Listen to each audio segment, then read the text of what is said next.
வணக்கம், நான் உங்கள் ரசியாக்.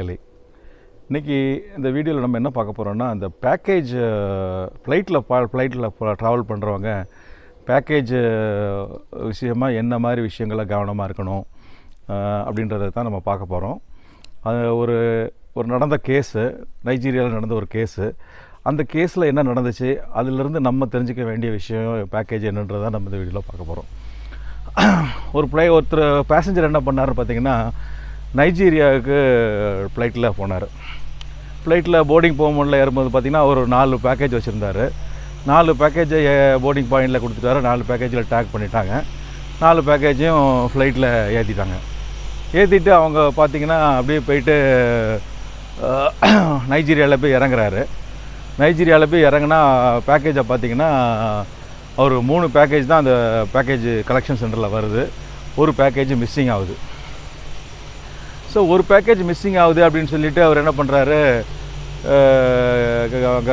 அங்கே வெயிட் பண்ணி பார்க்குறாரு. அப்புறம் அங்கே உள்ள ஏர்போர்ட் ஆஃபீஸர்கிட்ட சொல்கிறார், இது மாதிரி என்னோடய ஒரு பேக்கேஜ் மிஸ்ஸிங் ஆகிடுச்சு, நான் 4 பேக்கேஜ் கொண்டு வந்தேன், ஒரு பேக்கேஜ் தான் 3 பேக்கேஜ் தான் வந்திருக்கு, ஒரு பேக்கேஜ் மிஸ்ஸிங் ஆகுதுன்னு சொல்லி பார்க்குறாங்க. எல்லோரும் வெயிட் பண்ணி பார்க்குறாங்க, எங்கேயும் அந்த பேக்கேஜ் கிடைக்கல.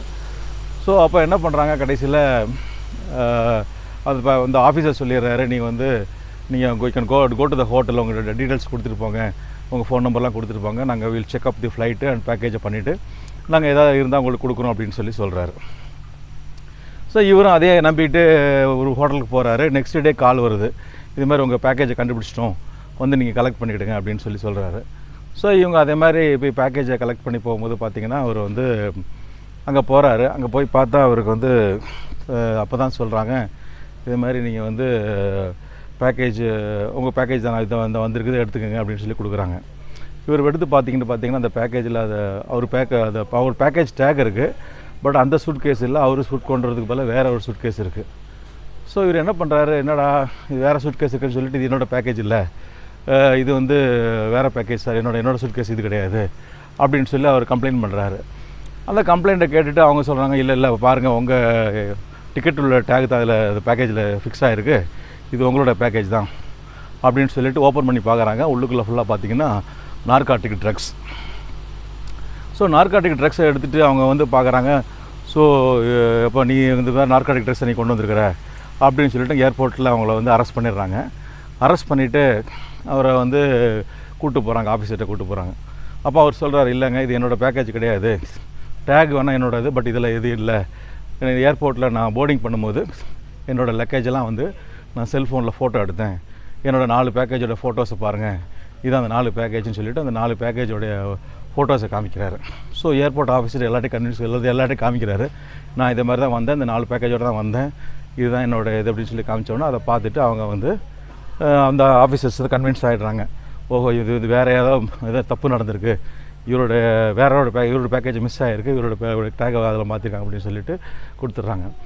ஸோ இதிலேருந்து அவர் சேஃப் ஆகிறாரு. ஸோ இந்த விஷயத்தில் நமக்கு தெரிஞ்சிக்க வேண்டிய விஷயம் என்னென்னா, நம்ம ஏதாவது ஃப்ளைட்டில் போகிறோம், இல்லை அதில் ஒரு பேக்கேஜை போர்டிங் பாயிண்டில் கொடுக்குறோன்னா, அந்த சமயத்தில் நம்மளோட பேக்கேஜ் டேக்கோடு சேர்த்து ஒரு செல்ஃபோனில் ஃபோட்டோ எடுத்துக்கிறதுன்றது ரொம்ப நல்லது. ஸோ அப்படி பார்ப்போம். இந்த விஷயத்தில் பார்த்திங்கன்னா, ஒருவேளை அவர் அந்த செல்ஃபோனில் இந்த மாதிரி ஃபோட்டோ எடுக்காமல் இருந்திருந்தால் கண்டிப்பாக அந்த நைஜீரியன் போலீஸ் அத்தாரிட்டிஸ் என்ன பண்ணியிருப்பாங்க, ஏர்போர்ட் அத்தாரிட்டிஸு, இவர் தான் அந்த ட்ரக்ஸ்லாம் கடத்திட்டு வந்திருப்பார், அதனால் இவர் தான் குற்றவாளின்னு சொல்லிவிட்டு அவரை அரெஸ்ட் பண்ணி பெரிய விஷயங்களில் பெரிய கிரிமினல் கேஸை ஃபேஸ் பண்ண வேண்டிய சுச்சுவேஷனுக்கு ஆளாயிருப்பார். ஆனால் இந்த வழக்கில் பாருங்கள், புண்ணியத்துக்கு அவருடைய லக்கு, அவர் ஃபோட்டோ எடுத்துகிட்டு வந்ததுனால இது மாதிரி விஷயங்கள் அவருக்கு நல்ல சேஃப் ஆகிடுச்சு. ஸோ இந்த மாதிரி நம்ம ஏர்போர்ட்டில் இது மாதிரி ஃப்ளைட்டில் போகிறோம் அப்படின்னா, நம்ம பேக்கேஜை ஏற்றும் போது நம்ம என்ன செய்யலாம்னா, இது மாதிரி ஃபோட்டோ எடுத்துக்கலாம். ஃபோட்டோ எடுத்துகிட்டு ஏற்றிங்கன்னா அதே மாதிரி நாளைக்கு ஏதாவது பிரச்சனை வந்தால் நம்ம அதை சமாளிச்சிக்கலாம். இது மாதிரி செல்ஃபோனில் ஃபோட்டோ எடுக்கிற விஷயன்றது பேக்கேஜ் மட்டும் இல்லை. இப்போ நம்ம ஒரு ட்ரெயின் டிக்கெட் வாங்குகிறோம், ஃப்ளைட் டிக்கெட் வாங்குகிறோம், இல்லை ஒரு சினிமா டிக்கெட் வாங்குகிறோம், இல்லை வேறு ஏதாவது ஹோட்டல் ரூம்ஸ் புக் பண்ணுறோன்னா அந்த ரெசிப்ட் கொடுக்குறாங்க, இல்லை ஹோட்டல் ரூம் புக் பண்ணுறாங்கன்னா கூட இமீடியட்டாக அந்த ஒரு ஃபோட்டோ எடுத்து வச்சுக்கலாம். சப்போஸ் நம்ம என்ன பண்ணலாம், பாக்கெட்டில் ரெசிப்ட் வச்சுருப்போம், டிக்கெட்டை வச்சுருப்போம், தெரியாமல் கடையை துணி துவைக்க போட்டுறோன்னா ஆட்டோமேட்டிக்காக அது டேமேஜ் ஆகிறதுக்கு வாய்ப்பு இருக்குது. ஸோ அந்த மாதிரி சமயத்தில் யூஸ் ஆகும். என்னோடய பிரதர் என்ன பண்ணுவார்னா, இன்னொரு விஷயம் கூட பண்ணுவார். துணி கடையில் போய் லாண்ட்ரியில் போய் துணியை போட்டார்னா அந்த துணியை கொடுக்குறதுக்கு முன்னாடி கூட அந்த ஃபோட்டோ எடுத்து வச்சுருவார். 10 சட்டை போடுறா 10 சட்டையும் ஒன்றா ஃபோட்டோ எடுத்துகிட்டு கொண்டு கொடுப்பாரு. ஸோ அவருக்கு என்ன யூஸ் ஆகும்னா திருப்பி வரும்போது நம்ம கொடுத்த சட்டை தான் வந்திருக்கா இல்லை வேறு சட்டையை கொடுத்துருக்கானா அப்படின்னு கூட பார்ப்பார். ஸோ இந்த செல்ஃபோனில் ஃபோட்டோ எடுத்து அதை வச்சு நம்ம ஒரு ஃபைல் மாதிரி க்ரியேட் பண்ணுறதுன்றது எந்த அளவுக்கு யூஸ் ஆகுன்றது இந்த வீடியோவில் வந்து உங்களுக்கு தெரிஞ்சுக்கலாம்.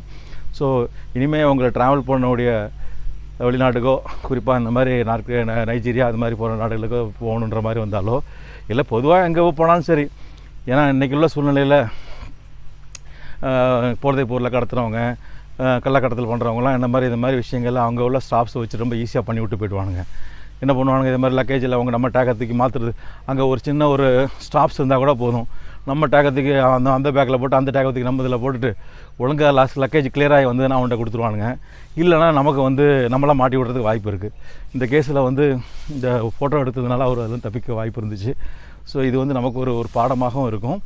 ஸோ இந்த வீடியோவில் சொல்லப்பட்ட விஷயங்கள் உங்களுக்கு யூஸ்ஃபுல்லாக இருக்குன்னு நினைக்கிறேன். இந்த வீடியோ உங்களுக்கு பயனுள்ள நண்பர்களுக்கும் ஃப்ளைட்டில் அடிக்கடி ட்ராவல் பண்ணுறவங்களுக்கும் யாருக்கெல்லாம் நல்லா யூஸ்ஃபுல்லாக இருக்குன்னு நினைக்கிறீங்களோ அவங்களுக்கு ஷேர் பண்ணுங்கள்.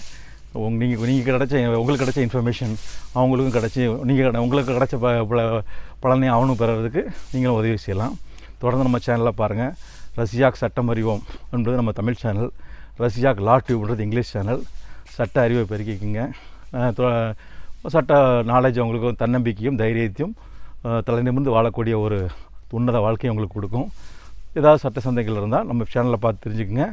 அதுக்கும் மேலே டவுட்டாக இருந்தால் எனக்கு ஃபோன் பண்ணுங்கள், என்னால் முடிஞ்சால் கிளியர் பண்ணுறேன். நன்றி, வணக்கம். உங்களில் ஒருவன், ரஸியாக் அலி.